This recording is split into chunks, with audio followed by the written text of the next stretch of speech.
Bom, gente, vou terminar. Eu agradeço a paciência de todo mundo, professora apanhando, como vocês podem ver, bastante amadora no que está fazendo, mas tentando fazer o meu melhor. Bom, para a gente terminar, eu queria então contar uma história. Eu apliquei esse questionário que eu enviei para vocês em hospitais, com o pessoal da enfermagem. Eu tenho até um trabalho publicado com esses resultados. Quem se interessar, olhando meu nome, vai encontrar um artigo publicado na revista de administração de empresa. Mas enfim, certa vez eu estava num hospital fazendo essa entrevista e houve uma daquelas chuvas terríveis em São Paulo, aquelas que inundam tudo, que a gente conhece tão bem. E o turno da enfermagem terminava às 19h.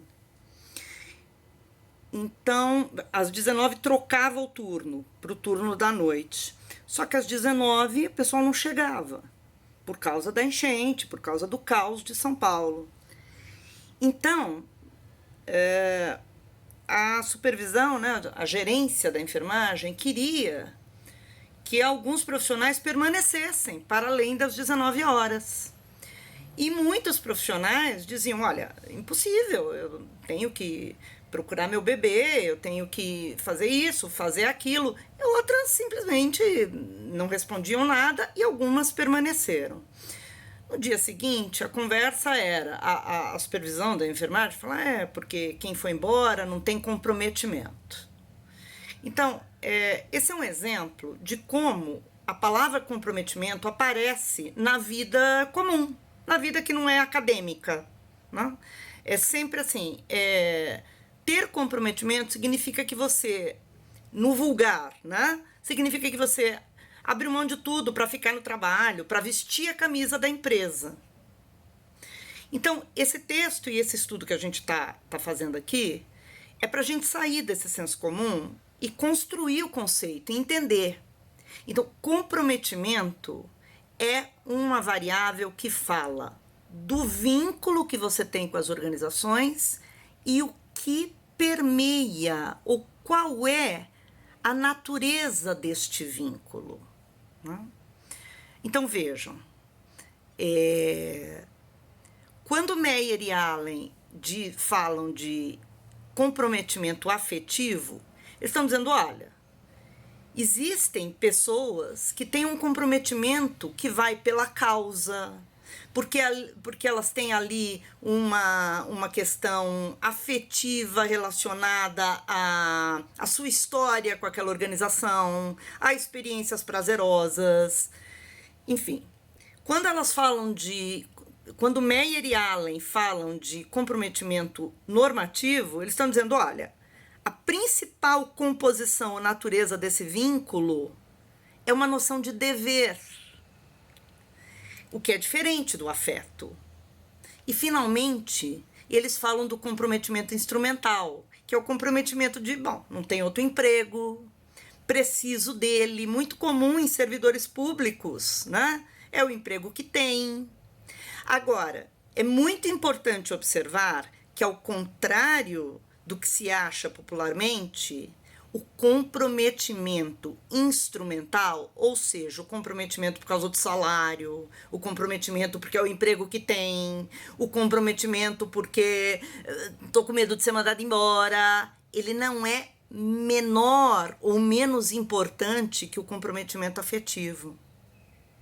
Ele é, sim, um comprometimento que se dá por bases instrumentais, ou seja, por recompensas.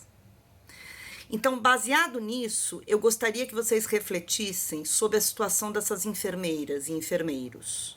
Ou seja, a enfermeira que chegou às 7 horas da noite e não ficou porque tinha um bebê, ou não ficou porque achou que era o plantão dela, já dei o meu plantão, que eu chego no meu horário, quem quiser que chegue no céu, ela é menos comprometida do que a enfermeira que falou, não, eu vou ficar, eu vou virar, né? Pensem nessa situação, que é uma situação real. Depois nós vamos conversar sobre isso. Mas esse é um exemplo real do uso do conceito de comprometimento, o uso vulgar, uso popular. Sexta que vem conversamos sobre isso. Vamos dar uma olhada no texto, para a gente terminar a aula.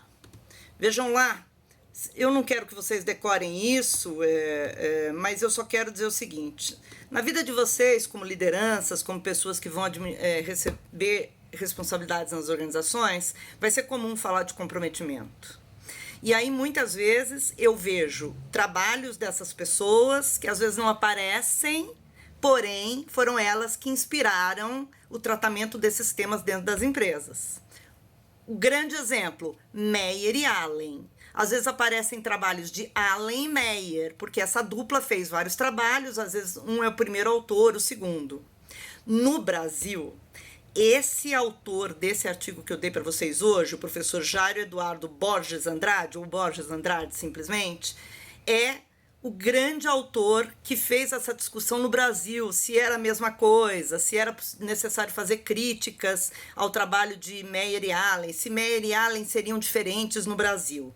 Eu não vou entrar nesse mérito, mas eu quero que vocês guardem esse nome.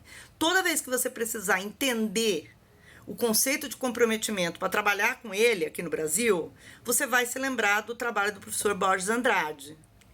Você vai ver também, citado aqui nas fontes, como um dos autores que ele usa, o orientador dele, que é o professor Antônio Virgílio Bastos. Lá embaixo, nas referências, ele coloca vários Bastos, que é o orientador dele. Então, o professor Antônio Virgílio Bastos e o professor Jairo Eduardo Borges Andrade são os grandes nomes para a gente sair desse senso comum e fazer a conceituação. Então, lá vem o artigo, ele fala por que vem, nos anos 60 e 70, o estado da arte, e aí ele fala do resumidamente, os enfoques. Aqui tem 5, não tem só 3, não tem problema, uma dezena de definições, tudo isso baseado em Meyer e Allen, ou Allen e Meyer, enfim. E aí, gente, aqui depois do estado da arte, ele fala os antecedentes, os correlatos e os consequentes da presença do comprometimento. Então, vejam, quando vocês veem essa grande lista aqui de antecedentes, você não precisa fazer pergunta para cada uma delas.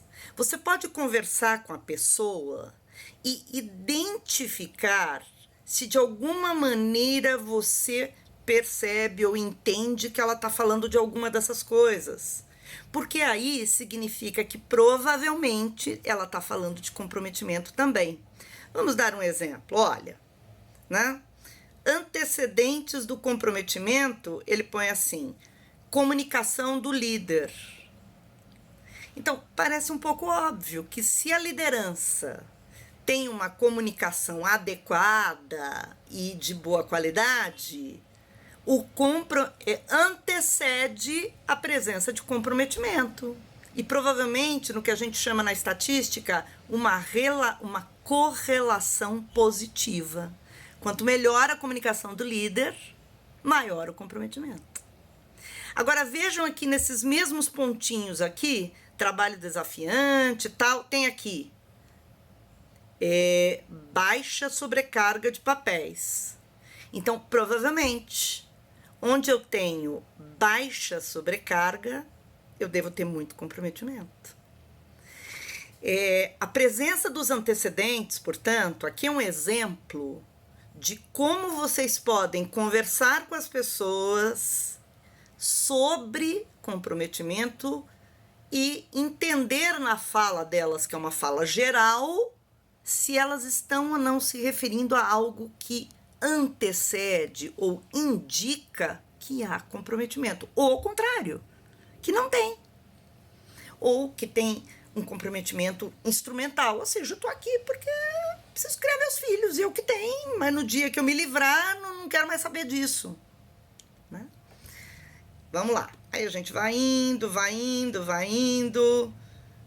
descendo, tem outras variáveis, né? O enfoque afetivo, ou seja, o comprometimento afetivo é sempre o mais desejado pelas organizações, porque ele é o mais forte, o mais difícil de carregar, o mais difícil de quebrar, né? E aí vem a mensuração de comprometimento organizacional.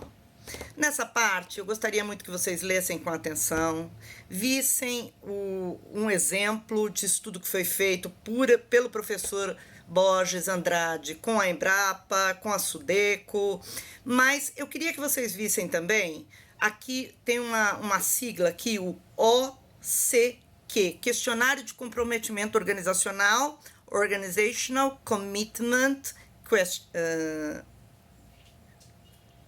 Questionnaire of Organizational Commitment. Enfim,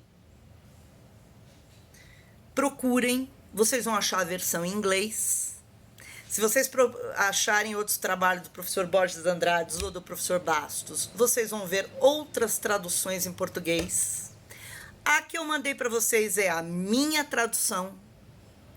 Então, vocês têm com isso pistas de como conversar, mas o mais importante é identificar, na análise que vocês vão fazer dos textos, quais são as variáveis que vocês estão identificando na fala das pessoas e que tipo de comprometimento vocês estão vendo. Então, comprometimento é essa discussão sobre o vínculo, ok?